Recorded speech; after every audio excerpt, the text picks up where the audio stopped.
ഞാൻ നിങ്ങൾ ആദ്യം തന്നെ പറഞ്ഞു നമ്മളിവിടെ കമ്മീഷനാണ് കൊടുക്കുക അല്ലെ. ഇപ്പം 100 TV വിൽക്കാൻ വേണ്ടി 100 TV അല്ലെ 12,500 രൂപയ്ക്കോ അങ്ങനെ കണക്ക് കൂടി 12,000 രൂപയ്ക്കോ അല്ലെങ്കിൽ 12,500 രൂപയ്ക്കോ എന്നാണ് ഞാൻ അവനോട് പറയുകയാണ്, നീ എന്താണ് TV വിറ്റ് തരുമ്പോൾ നിനക്ക് ഞാൻ കമ്മീഷൻ തരും. നിനക്ക് എന്ത് തരും? നിനക്ക് ഞാൻ കമ്മീഷൻ തരും എന്ന് ഓർത്ത് വെക്കുക. അപ്പം പല ടൈപ്പ് കമ്മീഷനുണ്ട്. സിമ്പിൾ കമ്മീഷനുണ്ട്, ഡെൽ ക്രെഡറെ കമ്മീഷനുണ്ട്, ഓവർ റൈഡിങ് കമ്മീഷനുണ്ട്. ഓർത്ത് വെക്കുക. എന്താണ്? സിമ്പിൾ കമ്മീഷനുണ്ട്, ഡെൽ ക്രെഡറെ കമ്മീഷനുണ്ട്, ഓവർ റൈഡിങ് കമ്മീഷനുണ്ട്. ഈ പേരുകൾ ജസ്റ്റ് ഓർത്ത് വെക്കുക. സിമ്പിൾ കമ്മീഷൻ എന്താണ്?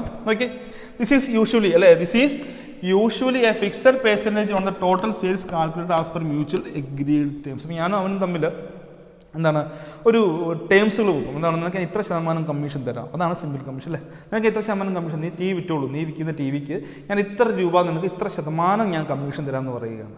അവിടെ ഓർത്ത് വെക്കുക, പ്രോഫിറ്റ് അല്ല കൊടുക്കുന്നത്, അല്ലെങ്കിൽ എന്താണ് സാലറി അല്ല, അവന് ഞാൻ കൊടുക്കുന്നത് കമ്മീഷനാണ്. സിമ്പിൾ കമ്മീഷൻ പറയുകയാണ് this is usually a fixed percentage on the total sale. അപ്പോൾ ടോട്ടൽ സെയിലിൻ്റെ ഇത്ര ശതമാനം ആണ് കമ്മീഷനായിട്ട് കൊടുക്കുക. ഓർത്ത് നോക്കുക, this is usually a fixed percentage on the total sale calculated as per mutual agreed terms. ഞാനും അവനും തമ്മിൽ ഏർപ്പെട്ടിരിക്കുന്ന ഒരു എന്താ പറയുക എഗ്രീഡ് ടേംസിൻ്റെ അടിസ്ഥാനത്തിൽ ഞങ്ങൾ തമ്മിൽ ഏർപ്പെട്ടൊരു കോൺട്രാക്റ്റിൻ്റെ അടിസ്ഥാനത്തിൽ കൊടുക്കുന്നു സിമ്പിൾ കമ്മീഷൻ. അടുത്താണ് ഡെൽ ക്രെഡറെ കമ്മീഷൻ. അത് സിമ്പിൾ കമ്മീഷൻ എല്ലാത്തിലും ഉണ്ടായിരിക്കും കേട്ടോ. സിമ്പിൾ കമ്മീഷൻ എല്ലായിടത്തും ഉണ്ടായിരിക്കും. രണ്ടാമതായിട്ട് ഞാൻ അവന് കൊടുക്കുന്ന കമ്മീഷൻ്റെ പേരാണ് ഡെൽ ക്രെഡറെ കമ്മീഷൻ. എന്താണ്? Del credere commission. Del credere commission എന്താ പറയുക? To increase the sale and encourage the consignee to make credit sale, consignor provide an additional commission called del credere commission. In other words, del credere commission is the additional commission given to the consignee for undertake risk of bad debt arising out of the credit sale. ഈ കൺസൈൻമെൻറ്റിൽ ഞാൻ എന്തുമാത്രമേ കൊടുക്കുന്നുള്ളൂ. ഇനി നമ്മൾ കാര്യങ്ങളിലേക്ക് കൂടുതലായിട്ട് വരിക. കൺസൈൻമെൻറ്റിൽ 100 TVയുടെ possession കൈവശം മാത്രമേ എൻ്റെ പോകുന്നുള്ളൂ. അതിൻ്റെ ഓണർഷിപ്പ് എൻ്റെ തന്നെയാണ് അല്ലേ. ഓണർഷിപ്പ് എൻ്റെ തന്നെയാണ്. അതുകൊണ്ട് ബന്ധപ്പെട്ട എല്ലാ റിസ്കുകളും ഞാൻ തന്നെ വഹിക്കേണ്ടി വരും. കാരണം അവൻ്റെ ഡ്യൂട്ടി എന്താണെന്ന് വെച്ചാൽ എനിക്ക് വേണ്ടി ഈ പ്രോഡക്റ്റ് വിറ്റ് തരിക എന്ന് മാത്രമേ ഉള്ളൂ. അതിൻ്റെ കമ്മീഷൻ അവന് കിട്ടും. വിൽപ്പനയ്ക്ക് അനുസൃതമായിട്ട് കമ്മീഷൻ ഞാൻ കൊടുക്കുന്നേ ഉള്ളൂ. പക്ഷേ ബാക്കിയുള്ള റിസ്ക്, അതായത് കിട്ടാക്കണങ്ങളൊക്കെ വരുന്നത് എല്ലാ രീതിയിലുള്ള റിസ്ക്കുകളല്ല എനിക്കല്ലേ. കാരണം ഞാൻ അവന് ഒന്നും പറയേണ്ട കാര്യമില്ല. അവന് വിൽക്കുക, വിറ്റ് തരിക എന്നുള്ളതേ ഉള്ളൂ. അപ്പം സാധാരണയായിട്ട് എന്താണ്, ക്രെഡിറ്റ് സെയിലുകളുണ്ടാവും അല്ലേ, ശരിയല്ലേ. ക്രെഡിറ്റ് സെയിലുകളുണ്ടാവും, അതായത് സാധനങ്ങൾ കടത്തിൽ കൊടുക്കുന്ന ഒരു സാഹചര്യമുണ്ട്. ക്രെഡിറ്റ് സെയിലുകളുണ്ടാവും. അപ്പോൾ ക്രെഡിറ്റ് സെയിലുകൾ ഉണ്ടാകുമ്പോൾ ഓട്ടോമാറ്റിക്കായിട്ട് ബാഡപ്റ്റുകൾ ഉണ്ടാകാനുള്ള ചാൻസ് കൂടുതലാണ് അല്ലേ. ബാഡപ്റ്റുകൾ ഉണ്ടാകാനുള്ള ചാൻസ് കൂടുതലല്ലേ. കിട്ടാക്കട ഉണ്ടാകും. ക്രെഡിറ്റ് സെയിൽ ഉണ്ടാകുമ്പോൾ എന്താണ്, ഒരു 100 TV ആണ് കൺസൈൻമെൻറ്റ് ബേസിസ് ഞാൻ കൊടുത്തത്. അവനൊരു 10 ഒരു 80 എണ്ണമൊക്കെ കൊടുത്തു. അതിലൊരു 10 എണ്ണം എന്താണ് കടത്തിൽ പോയിട്ടുണ്ട്, ക്രെഡിറ്റിൽ പോയിട്ടുണ്ട്. ചിലപ്പോൾ ആ 10 എണ്ണം പോയിട്ട് അത് 2-3 എണ്ണത്തിൻ്റെ പൈസ കിട്ടിയെന്ന് വരില്ല അല്ലേ. ചിലപ്പോൾ അത് ബാഡപ്പ് ടൈം പോവാം. അപ്പം ഈ ഒരു സാഹചര്യം ഒഴിവാക്കാൻ വേണ്ടി, അതായത് ക്രെഡിറ്റ് സെയിൽ ഒഴിവാക്കാൻ വേണ്ടി എന്നല്ല, അതായത് ഇപ്പം ഞാനിവിടെ പറയുകയാണ്, നിനക്ക് ഞാൻ ഡെൽ ക്രെഡറെ കമ്മീഷൻ എന്ന് പറയുന്നൊരു കമ്മീഷൻ തരാം. ഡെൽ ക്രെഡറെ കമ്മീഷൻ, അതായത് മറ്റൊന്നിനുമല്ല. അതാ ഞാൻ പറയുകയാണ്, നീ എന്താണ് എന്തെങ്കിലും ബാഡപ്റ്റ് ഉണ്ടാകുകയാണെങ്കിൽ അല്ലേ, ബാഡപ്റ്റ് ഉണ്ടാകുകയാണെങ്കിൽ അത് നീ വഹിച്ചോണം. ഓക്കെ, നിങ്ങൾ പ്രോപ്പറായിട്ട് മനസ്സിലാക്കണം. പല പുസ്തകങ്ങളും പറയുന്നുണ്ട് എന്നാൽ ബാഡപ്റ്റ് കുറയ്ക്കാൻ, അങ്ങനെയൊന്നുമല്ല. ബാഡപ്റ്റുമായിട്ട് ബന്ധപ്പെട്ട്, അതായത് ഒരു കിട്ടാക്കടം ഉണ്ടാകുകയാണെങ്കിൽ നീ സഹിച്ചോണം. കിട്ടാക്കണം വരികയാണെങ്കിൽ അതിൻ്റെ റിസ്ക് നീ സഹിച്ചോണം എന്ന് പറഞ്ഞ് ഞാൻ കൊടുക്കുന്ന എന്താണ് ഡെൽ ക്രെഡറെ കൊടുക്കുന്ന കമ്മീഷനാണ് ഡെൽ ക്രെഡർ. അതായത് എനിക്ക് ബാഡപ്റ്റ്, അതായത് ഇപ്പം നീ നിനക്ക് ഇഷ്ടമുള്ളവർക്ക് കൊടുത്തു, അങ്ങനെ കൊടുത്തതിന് ശേഷം ഇവിടെ എന്തെങ്കിലും ബാഡപ്റ്റ് ഉണ്ടായി കഴിഞ്ഞാൽ സാധാരണ ഞാനാണ് സഹിക്കേണ്ടത്, റിസ്ക് എനിക്കാണ്. ഇപ്പോൾ ഡെൽ ക്രെഡറെ കമ്മീഷൻ എഗ്രിമെൻറ്റ് ഇങ്ങനെയാണ്, എന്താണ്, ബാഡപ്റ്റ് ഉണ്ടാക്കിക്കഴിഞ്ഞാൽ അത് നീ വഹിച്ചോണം. അവനോട് ഞാൻ പറയണം, ബാഡപ്റ്റ് ഉണ്ടായിക്കഴിഞ്ഞാൽ നീ അത് ഞാൻ സാധനം നീ എനിക്ക് വിറ്റ് തരണം, ബാഡപ്റ്റ് ഉണ്ടാക്കാൻ പാടില്ല. അങ്ങനെ ബാഡപ്റ്റുമായിട്ട് ബന്ധപ്പെട്ട കാര്യങ്ങളൊക്കെ നീ സഹിച്ചോണം എന്ന് പറഞ്ഞ് ഞാൻ കൊടുക്കുന്ന കമ്മീഷനാണ് ഡെൽ ക്രെഡറെ കമ്മീഷൻ എന്ന് പറയുന്നത്. അപ്പം അങ്ങനെ ഡെൽ ക്രെഡറെ കമ്മീഷൻ നമ്മൾ പ്രൊവൈഡ് ചെയ്യുന്ന സമയത്ത് അവിടെ ബാഡപ്റ്റ് ഉണ്ടാവുമോ? ബാഡപ്റ്റ് ഇല്ല. ബാഡപ്റ്റ് ഉണ്ടാകുമ്പോൾ കാരണം എന്താണ്, ഞാൻ ഏൽപ്പിച്ച വ്യക്തി അല്ലെ, എൻ്റെ ഏജൻറ്റായിട്ട് എൻ്റെ ഫ്രണ്ട്, അവൻ എന്താണ് എല്ലാവരും പ്രോപ്പറായിട്ട് വിളിച്ച് ഫോളോ അപ്പ് ചെയ്ത് അവിടെ എന്താണ് ക്രെഡിറ്റ് സെയിലുകൾ കൊടുത്താൽ തന്നെ അതെല്ലാം കറക്റ്റായിട്ട് പ്രോപ്പറായിട്ട് ഫോളോ അപ്പ് ചെയ്താൽ പൈസ എല്ലാം എന്താണ് മേടിച്ചെടുക്കും അല്ലേ. അതുകൊണ്ട് ബാഡപ്റ്റ് ഇല്ലാതാക്കാൻ വേണ്ടിയില്ല, ബാഡപ്റ്റുമായിട്ടുള്ള റിസ്ക് സഹിക്കാതിരിക്കാൻ വേണ്ടി, അതായത് എനിക്ക് സഹിക്കാൻ പറ്റത്തില്ല, ഞാൻ കൊടുത്തു, എനിക്കിനി അതും കൂടെ സഹിക്കാൻ പറ്റില്ല, ബാഡപ്റ്റ് തുടങ്ങിയ റിസ്ക്കുകൾ സഹിക്കാൻ എനിക്ക് പറ്റത്തില്ല, അത് നീ തന്നെ വഹിച്ചോണം എന്ന് പറഞ്ഞ് ഞാൻ കൊടുക്കുന്ന കമ്മീഷനാണ് ഡെൽ ക്രെഡറെ കമ്മീഷൻ. ഓർത്ത് നോക്കുക, it to increase the sale and encourage the consignee to make credit sale, consignor provide an additional commission called del credere commission. ഇത് സിമ്പിൾ കമ്മീഷൻ എല്ലായിടത്തും ഉണ്ടാകും. ഡെൽ ക്രെഡറെ കമ്മീഷൻ എന്ന് പറഞ്ഞാൽ അഡീഷണൽ കമ്മീഷനാണ്. ബാഡക്റ്റുമായിട്ട് വരുന്ന risk നീ സഹിച്ചോണം, ഞാൻ സഹിക്കില്ല അല്ലേ. ബാഡക്റ്റ് ഉണ്ടാകാൻ പാടില്ല, നീ ക്രെഡിറ്റ് സെയിൽ ചെയ്ത് പ്രോപ്പറായിട്ട് മേടിച്ചോണം, പൈസ തിരിച്ച് മേടിച്ചോണം. ഓക്കെ. ഇൻ അതർ വേർഡ്സ് എന്താണ്, del credere commission is the additional commission given to the consignee അല്ലേ. എന്താണ് ഡെൽ ക്രെഡിറ്ററി, ഇതാണ് പ്രോപ്പറായിട്ട് വരുന്ന ഇതാണ് കേട്ടോ. എന്താണ് del credere commission is the additional commission given to the consignee. എന്തിനു വേണ്ടി നോക്കിയേ, for undertake the risk of bad debt arising out of the credit sale. Credit സെയിലുമായിട്ട് ബന്ധപ്പെട്ട എന്തെങ്കിലും ബാഡക്റ്റ് ഉണ്ടെങ്കിൽ നീ സഹിച്ചോണം, അത് എന്നെ കൊണ്ട് സഹിക്കാൻ പറ്റില്ല. അപ്പോൾ ആ റിസ്ക് ആയിട്ട് എടുക്കാൻ, ദാറ്റ് മീൻസ് എന്താണ്, നല്ല കസ്റ്റമറിന് മാത്രം പ്രോഡക്റ്റുകൾ കൊടുക്കുക, എന്നിട്ട് അവൻ ഫോളോ അപ്പ് ചെയ്ത് മേടിച്ചെടുക്കുക. അതിനുവേണ്ടി നമ്മൾ അവനെ എൻകറേജ് ചെയ്യാൻ വേണ്ടി കൊടുക്കുന്ന കമ്മീഷനെയാണ് നമ്മൾ ഡെൽ ക്രെഡിറ്ററി കമ്മീഷൻ എന്ന് പറയുന്നത്. ഇപ്പോൾ to increase the sale and encourage the consignee to make credit sale, consignee provide an additional commission called del credere commission. In other words എന്നാൽ ഇത്രയല്ലോ, del credere commission is the additional commission given to the consignee for undertake the risk of bad debt arising out of the credit sale. Okay. അപ്പോൾ simple commission ഉണ്ട്, del credere commission മനസ്സിലാക്കി. അടുത്താണ് over riding commission കേട്ടോ. Okay. Over riding commission ഇത് വളരെ important ആണ്, ഇത് മനസ്സിലാക്കണം. കാരണം ഇപ്പോൾ നിങ്ങൾക്ക് ഡെൽ ക്രെഡിറ്ററി കമ്മീഷൻ മനസ്സിലാക്കിയ ബാഡക്റ്റിൻ്റെ റിസ്ക് ഇല്ലാതാക്കാൻ. ഓക്കെ. ആ റിസ്ക് അവൻ ഏറ്റെടുത്തോളം, എനിക്ക് ഏറ്റെടുക്കാൻ പറ്റില്ല, അവൻ ഏറ്റെടുത്തോളം എന്ന് പറഞ്ഞ് കൊടുക്കുന്നതാണ് ഡെൽ ക്രെഡിറ്ററി കമ്മീഷൻ. ഇനി മറക്കാൻ പാടില്ല. പല പുസ്തകങ്ങളും തെറ്റായിട്ടാണ് ഇത് പഠിപ്പിക്കുന്നതെന്ന് നിങ്ങൾ പഠിച്ചിരിക്കുന്നു. ഓക്കെ. അടുത്താണ് over riding commission. Over riding, ആ പേര് തന്നെ കളിച്ചു, ഓവർ റൈഡിങ് കമ്മീഷൻ. നോക്കിയേ, it is an extra commission allowed by consignor to consignee to promote sale at higher price than invoice price അല്ലേ. അതായത് എന്താ പറയുക, മാക്സിമം വിലയ്ക്ക് വിൽക്കാൻ വേണ്ടി അല്ലെ, മാക്സിമം വിലയ്ക്ക് കൊടുക്കാൻ വേണ്ടി നമ്മൾ കൺസൈനിയെ പ്രൊമോട്ട് ചെയ്യുകയാണ്. ഫോർ എക്സാമ്പിൾ ഇപ്പോൾ ഒരു 15,000 രൂപ ഒരു TV. Okay. TV അതിൽ കിടക്കുന്ന വില എന്ന് പറയുന്നത് ഒരു 15,000 രൂപ എന്ന് വിചാരിച്ചു. ടി വിയുടെ MRP 15,000 രൂപയാണ്. നിലവിൽ അത് കിടക്കുന്നത്, നിലവിൽ കമ്പനി കൊടുക്കുന്ന എത്രയാണ്, ഒരു 13,500 കൊടുത്തുകൊണ്ടിരിക്കുന്നത്. കുഴപ്പമില്ല, 13,500 കൊടുത്താൽ മതി, പ്രശ്നമൊന്നുമില്ല, പക്കായിട്ട് പോവുകയാണ്. വേണമെങ്കിൽ ഇവന് എത്ര, ഒരു 14,000 14,000, അതായത് 13,500 കൊടുത്താലും കുഴപ്പമില്ല. സാധാരണ നമ്മൾ അങ്ങനെ ആണല്ലോ, കടയിൽ ചെല്ലുമ്പോൾ MRP-യെക്കാട്ടിലും എമൗണ്ട് കുറവായിരിക്കും അല്ലേ. 13,500 കൊടുത്താലും മതി, നമുക്ക് നഷ്ടമൊന്നും നല്ല രീതിയിൽ പൊക്കോളും. അപ്പോൾ എന്താണ് ഞാൻ അവനോട് പറയുകയാണ്, നിനക്ക് മാക്സിമം വിൽക്കുന്ന പൈസയ്ക്ക്, അതായത് ഈ 15,000 രൂപ നമുക്കൊരു 14,000-നോ 14,500 കൊടുത്താലും നമുക്ക് വീണ്ടും അവിടെ പ്രോഫിറ്റ് കൂടുകയല്ലേ, നമുക്ക് കൺസൈനർക്ക് വീണ്ടും പ്രോഫിറ്റ് കൂടും. അപ്പം അങ്ങനെ ഒരു പ്രോഡക്റ്റ് അതിൻ്റെ മാക്സിമം വിലയ്ക്ക് വിൽക്കാൻ വേണ്ടി നമ്മൾ ഒരാളെ എൻകറേജ് ചെയ്യാൻ വേണ്ടി അല്ലേ, മാക്സിമം വിലയ്ക്ക് വിൽക്കാൻ വേണ്ടി അവനെ എൻകറേജ് ചെയ്യാൻ കൊടുക്കുന്ന കമ്മീഷനാണ് ഓവർ റൈഡിങ് കമ്മീഷൻ. എന്താണ് പറയുക, it is an extra commission allowed by the consignor to consignee to promote sales at higher price അല്ലേ, സെയിൽസ് അറ്റ് ഹയർ പ്രൈസ്, ഏറ്റവും മാക്സിമം വിലയ്ക്ക് കൊടുക്കാൻ വേണ്ടി അവനെ പ്രൊമോട്ട് ചെയ്യുകയാണ് അല്ലേ, ഏറ്റവും മാക്സിമം വിലയ്ക്ക് കൊടുക്കാൻ അവനെ പ്രൊമോട്ട് ചെയ്യാൻ വേണ്ടി അല്ലേ കൊടുക്കുന്ന കമ്മീഷൻ. അതായത് അവനെ എൻകറേജ് ചെയ്യണം, നീ ഇതിന് മാക്സിമം വില. കാരണം 15,000 രൂപ TV 13,500 നിലവിൽ കൊടുത്തുകൊണ്ടിരിക്കുന്നത്, കുഴപ്പമൊന്നുമില്ല, നല്ല രീതിയിൽ തന്നെ പോകുന്നുണ്ട്.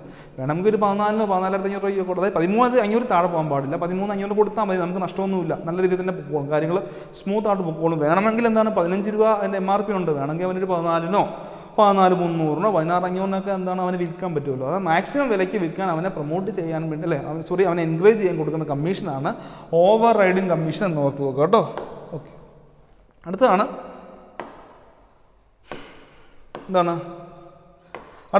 Account sale, proforma of invoice ഒക്കെ പഠിക്കുകയാണ്. എന്താണ് അക്കൗണ്ട് സെയില് പ്രൊഫോമ ഓഫ് ഇൻവോയ്സുകൾ പഠിക്കുകയാണ്. അപ്പോൾ അക്കൗണ്ട് സെയിൽ എന്താണ്? ഓക്കെ, ആദ്യം നമുക്ക് പ്രൊഫോമ ഓഫ് ഇൻവോയ്സ് പഠിക്കാം കേട്ടോ. ആദ്യം നമുക്ക് പ്രൊഫോമ ഓഫ് ഇൻവോയ്സ് പഠിക്കാം, അതാണ് ആദ്യം പഠിക്കേണ്ടത്. എന്താണ് proforma invoice is a statement prepared by the consignor of good showing quality and price of the good. Such a pro forma invoice is issued by the consignor to consignee regarding the goods before the sale actually takes place. അല്ലേ, എന്താ അർത്ഥമാക്കുക? Proforma invoice എന്ന് പറഞ്ഞാൽ ഞാൻ പറഞ്ഞു കൺസൈനറായ ഞാൻ കൺസൈനിയായ ട്രിവാൻഡ്രത്തിലുള്ള കൺസൈനറായ ഞാൻ കണ്ണൂരുള്ള കൺസൈനിയായ എൻ്റെ ഫ്രണ്ടിന് അല്ലേ, അവനിലേക്കാണ് 100 TV ഞാൻ ഇങ്ങോട്ട് എൻ്റെ വണ്ടിയിൽ കയറ്റി വിടുകയാണ് അല്ലേ, വലിയ ലോറിയിൽ കയറ്റി 100 TV അങ്ങോട്ട് ഷിഫ്റ്റ് ചെയ്ത് കൊടുക്കുകയാണ്. ഓക്കെ, മാറ്റി കൊടുക്കുകയാണ്. പിന്നെ 100 TV കൊടുക്കുമ്പോൾ ഞാൻ ഇതിൻ്റെ കൂടെ നൽകുന്ന ഒരു പേപ്പർ കൊടുക്കും, ശരിയല്ലേ, ഒരു പേപ്പർ, ഒരു ഇൻവോയ്സ് കൊടുക്കും. അതിനെ പ്രൊഫോമ ഇൻവോയ്സ് എന്നാണ് പറയുക. ഒരു ഇൻവോയ്സ് കൊടുക്കും, ഒന്നുമില്ല, എന്തൊക്കെയാണ്, എത്ര നമ്പറുണ്ട്, TV ഉണ്ട്, അതാ പറയുക. Proforma invoice is a statement prepared by the consignor. ഓർത്ത് വെക്കുക, പ്രൊഫോമ എന്ന് പറയുന്നത്, പ്രൊഫോമ ഇൻവോയ്സ് ആരാണ് പ്രിപ്പയർ ചെയ്യുന്നത്? പ്രൊഫോമ അല്ലേ, പ്രൊഫോമ ഇൻവോയ്സ് ആരാണ് പ്രിപ്പയർ ചെയ്യുന്നത്? അത് കൺസൈനർ ആണ്, മറക്കരുത്. പ്രൊഫോമ ഇൻവോയ്സ് കൺസൈനറാണ് പ്രിപ്പയർ ചെയ്യുന്നതെന്ന് ഓർത്ത് വെക്കുക. പ്രൊഫോമ ഇൻവോയ്സ് കൺസൈനറാണ് പ്രിപ്പയർ ചെയ്യുക. ആരാണ്? പ്രൊഫോമ ഇൻവോയ്സ് കൺസൈനറാണ് പ്രിപ്പയർ ചെയ്യുക എന്ന് ഓർത്ത് വെക്കുക. അപ്പോൾ അദ്ദേഹം അതായത് ഞാൻ പ്രിപ്പയർ ചെയ്ത് എൻ്റെ സുഹൃത്തിന് കൊടുക്കുകയാണ്. അതിൽ എന്തൊക്കെയുണ്ട്? അതിൽ എന്താണ്? Consignor of good showing quantity, എത്ര എണ്ണം ഉണ്ടാ, എത്ര 100 TV ഉണ്ട് അല്ലേ, 100 TV, അതിൻ്റെ ക്വാളിറ്റി, അതിൻ്റെ പ്രൈസ് അല്ലേ, പ്രൈസ് ഇത്ര രൂപയാണ്, നീ ഇത്ര രൂപയ്ക്ക് വിൽക്കണമെന്നൊക്കെ പറഞ്ഞ് കൊടുക്കുന്നതാണ്. അപ്പോൾ അതിന് അങ്ങനെ കൊടുക്കുന്ന ആ ഒരു ഇൻവോയ്സ് ആണ്, ആ കൊടുക്കുന്ന ഒരു പേപ്പർ അല്ലെങ്കിൽ ആ ഒരു ഡീറ്റെയിൽസിന് പ്രൊഫോമ ഇൻവോയ്സ് എന്ന് പറയുക. ഓക്കെ, അപ്പം ഇവിടെ ഓർത്ത് വെക്കേണ്ടത് ഈ പ്രൊഫോമ ഇൻവോയ്സ് എന്ന് പറഞ്ഞാൽ ഒറ്റ തവണയെ കൊടുക്കുകയുള്ളൂ. ക്ലിയർ ആകുന്നുണ്ടോ? അത് പീരിയോഡിക്കൽ അല്ലെങ്കിൽ നോൺ റെപ്പറ്റേറ്റീവ് ആണ് കേട്ടോ. പ്രൊഫോമ ഇൻവോയ്സ് ഞാൻ ആ ഗുഡ്സ് കൊടുക്കുന്നത് കൺസൈൻമെൻറ്റുമായിട്ട് ഗുഡ്സ് കൊടുക്കുമ്പോൾ ആദ്യമായിട്ട് ഞാൻ 100 TV ട്രാൻസ്ഫർ ചെയ്യില്ലേ, അപ്പോൾ മാത്രമേ കൊടുക്കുകയുള്ളൂ. അപ്പോൾ അത് ഒറ്റ തവണയുള്ളൂ കേട്ടോ. നോൺ പീരിയോഡിക്കൽ എന്ന് പറയുക. നോൺ പീരിയോഡിക്കൽ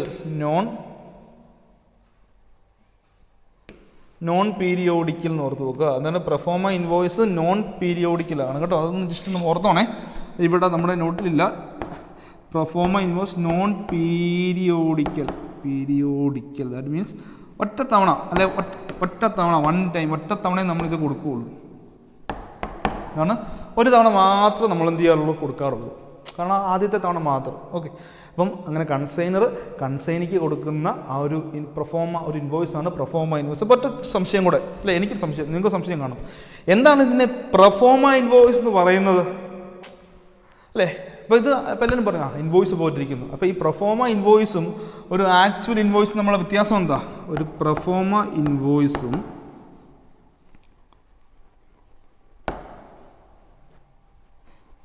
ഒരു ഇൻവോയ്സും തമ്മിലുള്ള വ്യത്യാസം എന്താ?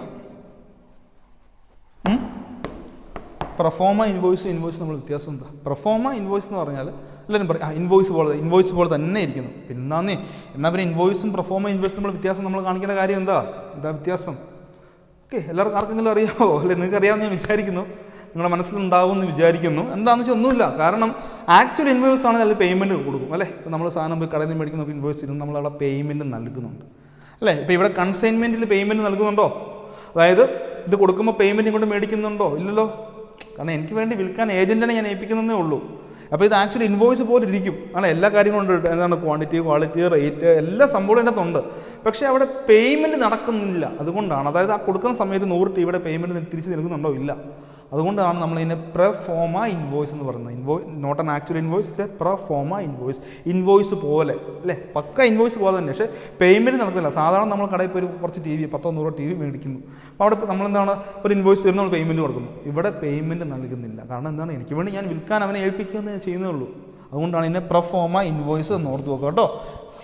ആക്ച്വൽ ഇൻവോയ്സ് പോലെ ഇരിക്കും, പക്ഷേ പേയ്മെൻറ്റുകൾ നടത്തുന്നില്ല. അതുകൊണ്ടാണ് നമ്മളിതിനെ പ്രൊഫോമ ഇൻവോയ്സ് എന്ന് പറയുന്നത്. ഓക്കെ, അടുത്തത്, കാരണം ഇതിൽ പറഞ്ഞിരിക്കുന്ന എമൗണ്ട് എനിക്ക് തരുന്നില്ല, ഞാൻ കൊടുക്കുന്ന സമയത്ത് തരുന്നില്ല. അതുകൊണ്ടാണ് പ്രൊഫോമ ഇൻവോയ്സ് എന്ന് പറയുന്നത്. ഇപ്പോൾ പഠിച്ചു. അപ്പോൾ പ്രൊഫോമ ഇൻവോയ്സ് എന്ന് പറഞ്ഞാൽ ഒറ്റത്തവണ കൊടുക്കുന്നതാണ്. നോൺ പീരിയോഡിക്കൽ ഒറ്റത്തവണ കൊടുക്കുന്നുള്ളൂ ഗുഡ്സ് കൊടുക്കുമ്പോൾ. ഇനി അടുത്ത പഠിക്കാൻ പോകുന്ന അക്കൗണ്ട് സെയിലാണ്. എന്താണ് അക്കൗണ്ട് സെയിൽ? അപ്പം കൺസൈനിക്ക് കൊടുക്കുന്ന പ്രൊഫോമ ഇൻവോയ്സ്. ഇനി അക്കൗണ്ട് സെയിൽ നോക്കി, ആദ്യത്തെ point, it is a periodical statement. Proforma invoice ഒറ്റത്തവണയാണ്, എന്നാൽ അക്കൗണ്ട് സെയിൽ പീരിയോഡിക്കലാണ് അല്ലേ. It is a periodical statement which a consignee prepares and send to the consignor. എന്താണ്? കൺസൈനി പ്രിപ്പയർ ചെയ്തിട്ട് കൺസൈനി പ്രിപ്പയർ ചെയ്തിട്ട് കൺസൈനിക്ക് കൊടുക്കുകയാണ്. നേരെ ആദ്യം കൊടുത്ത് കൺസൈനിക്ക് കൊടുത്തത് എന്താണ്? Proforma invoice. ഇവിടെ നൽകുന്നത് എന്താണ്? Account sale. ഓർത്ത് നോക്കുക, അക്കൗണ്ട് സെയിൽ കൺസൈനർക്ക് കൊടുക്കുന്നതാണ്. ഓക്കെ, പീരിയോഡിക്കൽ സ്റ്റേറ്റ്മെൻ്റ് ആണ്. ഒരു പീരീഡിലേക്ക്, ചിലപ്പം എല്ലാ മാസം ആയിരിക്കും, അല്ലെങ്കിൽ 3 മാസം കൂടുമ്പോഴായിരിക്കും, അല്ലെങ്കിൽ 6 മാസം കൂടുമ്പോഴായിരിക്കാം, അല്ലെങ്കിൽ വീക്ക്ലി ആയിരിക്കാം, അല്ലെങ്കിൽ ഡെയിലി ആയിരിക്കാം. ഓക്കെ, ഇവിടെ ഒരു പീരിയോഡിക്കൽ സ്റ്റേറ്റ്മെൻ്റ് ആണെന്ന് ഓർത്ത് നോക്കുക. It is a periodical statement which a consignee prepares and send to the consignor. Okay, consignee to the consignor. പിന്നെ ദിസ് സ്റ്റേറ്റ്മെൻറ്റ് കണ്ടെയ്ൻസ്, ഇതിൽ എന്തൊക്കെ ഉണ്ടാകുന്നുണ്ട്? Contains the details of sales, expense incurred, amount of commission, goods destroyed in transit, advance remitted by him. അതായത് എന്താണ്? സെയിലുകൾ അല്ലേ, സെയിലുകൾ. അതായത് ക്യാഷിന് ചിലപ്പോൾ വിറ്റിട്ടുണ്ടാവാം, ചിലപ്പോൾ ക്യാഷ് സെയിൽ ഉണ്ടാവാം, ചിലപ്പോൾ ക്രെഡിറ്റ് സെയിൽ ഉണ്ടാവാം അല്ലേ. ഇപ്പോൾ ക്യാഷ് സെയിൽ അല്ലെങ്കിൽ അതായത് നമ്മൾ കൊടുത്ത 100 TVയിൽ എത്ര എണ്ണം വിറ്റു, അതിൽ എത്ര എണ്ണം ക്യാഷ് സെയിലുണ്ട്, എത്ര എണ്ണം ക്രെഡിറ്റ് സെയിലുണ്ട്. പിന്നെ അദ്ദേഹം അവിടെ ഇൻകർ ചെയ്ത എക്സ്പെൻസസ് ഇൻകേർഡ്, പിന്നെ amount of commission which is due, അല്ലേ? നമ്മൾ അദ്ദേഹത്തിന് കൊടുക്കേണ്ട കമ്മീഷൻ എത്രയാണ് നമ്മൾ പറഞ്ഞു. ഇവിടെ നമ്മൾ സാലറി കൊടുക്കുന്നില്ല, പ്രോഫിറ്റ് അല്ല കൊടുക്കുന്നത്, ഇവിടെ നമ്മൾ കമ്മീഷനാണ്. അപ്പോൾ എത്രത്തോളം കമ്മീഷൻ അദ്ദേഹത്തിന് ഡ്യൂ ആയിട്ടുണ്ട്. പിന്നെ ഗുഡ്സ് ഡെസ്ട്രോയ്ഡ് ഇൻ ട്രാൻസിറ്റിൽ, നമ്മൾ അങ്ങോട്ട് നൽകിയ ട്രാൻസിറ്റിൽ എന്തെങ്കിലും ഗുഡ്സ് ഡെസ്ട്രോയ്ഡ് ആയിട്ടുണ്ട്. അഡ്വാൻസ് റെമിറ്റഡ് ബൈ ഹിം, അദ്ദേഹം എന്തെങ്കിലും നമുക്ക് അഡ്വാൻസിലെ കൺസൈനർക്ക് എന്തെങ്കിലും അഡ്വാൻസുകൾ നൽകിയിട്ടുണ്ടെങ്കിൽ അത് ഇപ്പോൾ എന്താണ്, അതെല്ലാം കൂടെ ഉൾപ്പെടുത്തിക്കൊണ്ട് കൺസൈനർക്ക് കൊടുക്കുന്നതിനെ അക്കൗണ്ട് സെയിലെന്നും കൺസൈനിക്ക് നൽകുന്നതിനെ നമ്മൾ എന്ത് പറയും, പ്രൊഫോമ ഇൻവോയ്സ് എന്ന് പറയും. ഇപ്പോൾ അക്കൗണ്ട് സെയിൽ പീരിയോഡിക്കലാണെന്ന് ഓർത്ത് നോക്കുക, പ്രൊഫോമ ഇൻവോയ്സ് ഒറ്റ തവണ ഉണ്ടെന്ന് ഓർത്ത് നോക്കുക കേട്ടോ. ഓക്കെ, പിന്നെന്താണ്, നമുക്കൊരു കൺസൈൻമെൻറ്റും ഒരു സെയിലും തമ്മിൽ വ്യത്യാസം നോക്കാം. ഓക്കെ, കൺസൈൻമെൻറ്റും സെയിലും തമ്മിലുള്ള വ്യത്യാസം എന്താണ്? Meaning when goods are send by one merchant to another for sale of such goods on commission basis then it is called consignment. Consignment എന്ന് പറഞ്ഞാൽ ഒരാൾ മറ്റൊരാൾക്ക്, അല്ലേ, അതായത് ഒരാൾക്ക് വേണ്ടി വിൽക്കാൻ മറ്റൊരാളെ ഏൽപ്പിക്കുന്നതാണ്. ഒരാൾക്ക് വേണ്ടി വിൽക്കാൻ മറ്റൊരാളെ ഏൽപ്പിക്കുന്നതിനെയാണ് നമ്മൾ കൺസൈൻമെൻറ്റ് എന്ന് പറയുന്നത്. സെയിലാണെന്നുണ്ടോ, when goods are send by a merchant to its buyer to receive the value of such goods then it is called sale. Okay, പൈസ കൊടുത്ത് മേടിക്കുന്നു, അല്ലേ? When goods are send by a merchant to its buyer to receive the value of such goods then it is called sale. Okay, sale നമുക്കറിയാം, ഇവിടെ വിൽക്കാൻ ഏൽപ്പിക്കുന്നു, ഇവിടെ property വിൽക്കുന്നു. പിന്നെ പറയുന്നത് ഓണർഷിപ്പ് എങ്ങനെയാണ്? Ownership is not transferred to consignee in the case of consignment. അതാണ് വളരെ പ്രധാനപ്പെട്ടത്. എന്താണ് പറയുക ഇവിടെ ഓണർഷിപ്പ്, അതായത് ഞാൻ അവനെ സാധനങ്ങൾ വിൽക്കാൻ ഏൽപ്പിച്ചെങ്കിലും അതിൻ്റെ ഉടമസ്ഥാവകാശം എനിക്ക് തന്നെയാണ്. അതിൻ്റെ കൈവശാവകാശം, പൊസഷൻ മാത്രമേ കൺസൈനിയുടെ കയ്യിലുള്ളൂ കേട്ടോ. പൊസഷൻ, അതിൻ്റെ കൈവശം മാത്രമേ ആർക്കുള്ളൂ, കൺസൈനിക്കുള്ളൂ. അതിൻ്റെ ഉടമസ്ഥാവകാശം കൺസൈനറായി എനിക്ക് തന്നെയാണ്. പിന്നെ പറയുന്നുണ്ട്, in the case of sale the ownership of goods passes immediately to the, അല്ലേ, എൻ്റെ കയ്യിൽ നിന്ന് ഒരാൾ 100 രൂപ മേടിക്കാമെന്ന് വിചാരിച്ചു, പൈസയ്ക്ക് 100 രൂപ മേടിക്കുകയാണെങ്കിൽ എന്താണ്, ഞാൻ വിൽക്കുന്ന ഓൺ ദ സ്പോട്ടിൽ തന്നെ എന്താണ്, അതിൻ്റെ ഉടമസ്ഥാവകാശം അങ്ങോട്ട് ട്രാൻസ്ഫർ ആയി കിടക്കും, അല്ലേ? അവിടെ കൈവശവും ഉടമസ്ഥാവകാശം രണ്ടും അങ്ങോട്ട് ട്രാൻസ്ഫർ ചെയ്ത് കൊടുക്കും. ഇവിടെ നമ്മൾ കൈവശം മാത്രമേ കൊടുക്കുന്നുള്ളൂ, ഉടമസ്ഥ എൻ്റെ തന്നെയാണ്. ഓക്കെ, ഓർത്ത് വെക്കുക. പിന്നെ റിലേഷൻഷിപ്പ് ഞാൻ പറഞ്ഞത്, അല്ലേ, എങ്ങനെയാണ്? പ്രിൻസിപ്പൽ ഏജൻറ്റ്, അല്ലേ? The relationship between consignor and consignee consignee is one of principal and agent, അല്ലേ? എനിക്ക് പകരം ജോലി ചെയ്യാൻ ഞാൻ ഒരാളെ ഏൽപ്പിക്കുകയാണ്. അപ്പോൾ എനിക്ക് വേണ്ടി ജോലി ചെയ്യാൻ അവനെ ഏൽപ്പിക്കുന്നു, ഞാൻ പ്രിൻസിപ്പളും അവൻ അതിൻ്റെ ഏജൻറ്റുമായി മാറുന്നു. അപ്പോൾ കൺസൈൻമെൻറ്റിലെ റിലേഷൻഷിപ്പ് കൺസൈനറുടെ പ്രിൻസിപ്പളും കൺസൈനി ഏജൻറ്റും ആണെന്ന് ഓർത്ത് വെക്കുക. സെയിലാണെങ്കിലോ എന്താണ് sale? Buyer and seller. In a sale the relationship is that of a buyer and seller എന്ന് ഓർത്ത് വെക്കുക. അടുത്ത എക്സ്പെൻസ് ആണ്. In the case of consignment all expenses before and after delivery of goods are borne by consignment. എല്ലാ ചിലവും ഞാൻ തന്നെ നോക്കണമെന്നേ. ചില ചിലവുകൾ നമ്മൾ കൺസൈന് കൊടുക്കുമെങ്കിൽ അതിനെ തിരിച്ച് പിടിക്കും, അല്ലേ? നമ്മൾ എന്താണ് ഫൈനലി പറയുമ്പോൾ എന്താണ്, എല്ലാ ചിലവുകളും ആരും നോക്കണം, കൺസൈനറായി ഞാൻ തന്നെ നോക്കണം. എനിക്ക് in the case of consignment all expenses before and after delivery of goods are borne by the consignor. ഇനി നമ്മളെന്താ പറയുക, സെയിൽ എങ്ങനെ? In the case of sale expenses after delivery are borne by the buyer, അല്ലേ? നമ്മൾ വിൽക്കുക മാത്രമേ ഉള്ളൂ, വിറ്റ് കഴിഞ്ഞ് ഡെലിവറി ചെയ്യുക എന്നുള്ളൂ. ഡെലിവറിക്ക് ശേഷമുള്ള എല്ലാ ചിലവുകളും ആരാണ്? ബയ്യർ തന്നെ മീറ്റ് ചെയ്യേണ്ടി വരും, ഓർത്ത് വെക്കുക. In the case of a sale expenses after delivery are borne by a buyer, അല്ലേ? ഡെലിവറിക്ക് ശേഷമുള്ള നമ്മൾ ഗുഡ്സ് അങ്ങോട്ട് കൊടുക്കുന്നത് നമ്മൾ ഇവിടെ കഴിയുകയാണ്. ഗുഡ്സ് അങ്ങോട്ട് കൊടുക്കുക, വേറൊരുത്തിനു വേണ്ടി ഗുഡ്സ് മേടിക്കാൻ വന്നാലും ഗുഡ്സ് അങ്ങോട്ട് കൈമാറി കഴിഞ്ഞാൽ നമ്മുടെ ആ ഒരു എന്താ പറയുക എക്സ്പെൻസുകളില്ല, പിന്നെ എല്ലാ കാര്യങ്ങളും അങ്ങോട്ട് കൊടുത്താൽ അവൻ നോക്കിക്കോണം. ഓക്കെ, അടുത്ത order. In the case of consignment consignor can send goods to consignee without receiving order from him, അല്ലേ? എന്താ പറയുക, ഞാൻ അവന് ഓർഡർ തരണമെന്നില്ല, ഞാൻ അങ്ങോട്ട് കൊടുക്കാതെ നീ വിറ്റോളെന്ന് പറഞ്ഞാൽ ഞാൻ അങ്ങോട്ട് കൊടുക്കാറില്ല. In the case of consignment consignor can send goods to consignee without receiving order from, അല്ല അവൻ പറയും എന്താണ്, അവനിൽ നിന്ന് എനിക്ക് ഓർഡർ മേടിക്കേണ്ട കാര്യമില്ല, അല്ലേ? സെയിൽ എങ്ങനെയാണ്? കാരണം ഇവിടെ ഞാൻ പറയുകയാണ് നീ എനിക്ക് വേണ്ടി വിൽക്കണം പറഞ്ഞാൽ ഞാൻ അങ്ങോട്ട് ഏൽപ്പിച്ച് കൊടുക്കുകയാണ്, ഞാൻ അങ്ങോട്ട് ട്രാൻസ്ഫർ ചെയ്ത് കൊടുക്കുകയാണ്. ഓക്കെ, ഓർത്ത് വെക്കുക. അതായത് അവിടെ കൺസൈനിയുടെ കയ്യിൽ നിന്ന് ഇങ്ങോട്ട് ഓർഡർ മേടിക്കേണ്ട കാര്യമില്ലെന്ന് അർത്ഥം, ശരിയല്ലേ? കാരണം എനിക്ക് വേണ്ടി ജോലി ചെയ്യാനാണ് ഞാൻ ഏൽപ്പിച്ചേക്കുന്നത്. അവൻ പറയുന്നല്ലോ, ഞാൻ അവനോട് പറയുകയാണ് ഇത്ര ഗുഡ്സ് അയച്ചിട്ടുണ്ട്, നീ അത് വിൽക്കണം, എൻ്റെ ഏജൻറ്റിനെ പോലെ വർക്ക് ചെയ്യുകയാണ്. And സെയിൽ എങ്ങനെയാണ്? In the case of a sale a seller send goods to the buyer only after receiving order from him, അല്ലേ? ശരിയല്ലേ? എങ്ങനെയാണ് സെയിലിനാണെങ്കിൽ വിൽപ്പനയ്ക്കുള്ള ഒരു ഓർഡർ കിട്ടിയതിന് ശേഷം മാത്രമേ ഞാൻ കൊടുക്കുകയുള്ളൂ, ഓർത്ത് നോക്കുക. In case of a sale a seller send goods to the buyer, ബയ്യർക്ക് ഗുഡ്സ് കൊടുക്കുന്നത് എങ്ങനെയാണ്? Only after receiving order from him, അവൻ്റെ കയ്യിൽ നിന്ന് ഓർഡർ ലഭിച്ചതിന് ശേഷം മാത്രമാണ് എന്ത് ചെയ്യുന്നത്, ഇവിടെ ഗുഡ്സുകൾ കൊടുക്കുന്നതെന്ന് ഓർത്ത് നോക്കുക കേട്ടോ. In the case of sale a seller send goods to the buyer only after receiving order from him എന്ന് ഓർത്ത് നോക്കുക. ഓക്കെ, ഇനി അടുത്ത റിസ്ക് ആണ്. The risk in the goods is not transferred to the consignee, dispute the transfer to the consignee despite the transfer to the possession of goods. Consignee holds the goods at the risk of the consignor. So any damage or loss to the goods is therefore borne by the consignor.